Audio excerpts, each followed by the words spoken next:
Homa Bay.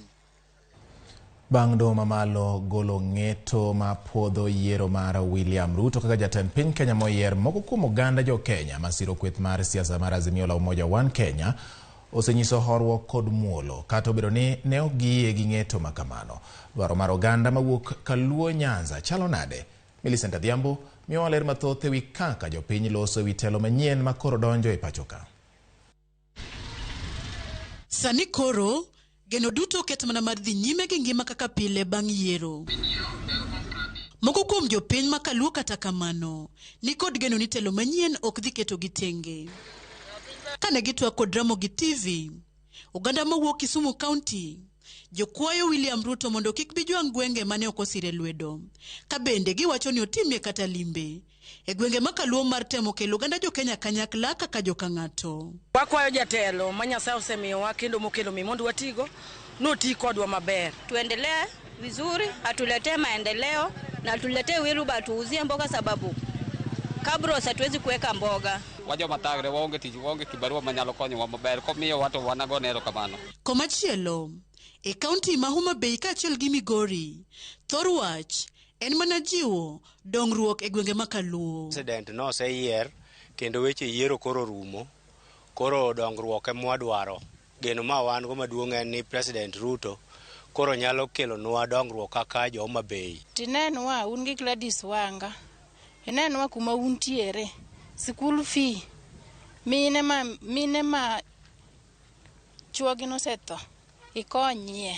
Wayie tiyo kode kaka wan jo youth kendo wakwayo ni mondo konyruok obinwa maber kama ng'eny to moloyo ni kwe manyo waketo ne berna kabisa kaka wan jo yudhe gi mine mamoko gi joma wuone duto kendo kwene ma wamed nyayo kaka wajo Kenya. President mano yiero wasekawo ni en kamano gigo sebedo maber kendo president oti kodwa kaka kanyakla mag jo Kenya mami wayie ni wati kode to kiko wewa nikech ne wan oko ni okwagochone. Johera mag jatend piny moyier William Ruto mawuok e counties ma Kaluo bende lero ni oganda kik bed kod luoro ni Ruto dhi chopo singo duto mag dongruoge gwengego maonge akwede. William Ruto and jatend jo Kenya te obedo supported the as a nation. The as a nation cuts across all regions gi tribes te. Omiyo joluo owe luor promises te mane owacho ko campaign ni obro timo mochumo Luo Nyanza kaka blue economy madhi kokarech Lake Victoria mago te obro timo. Amora ahinya nikech ang'eni the president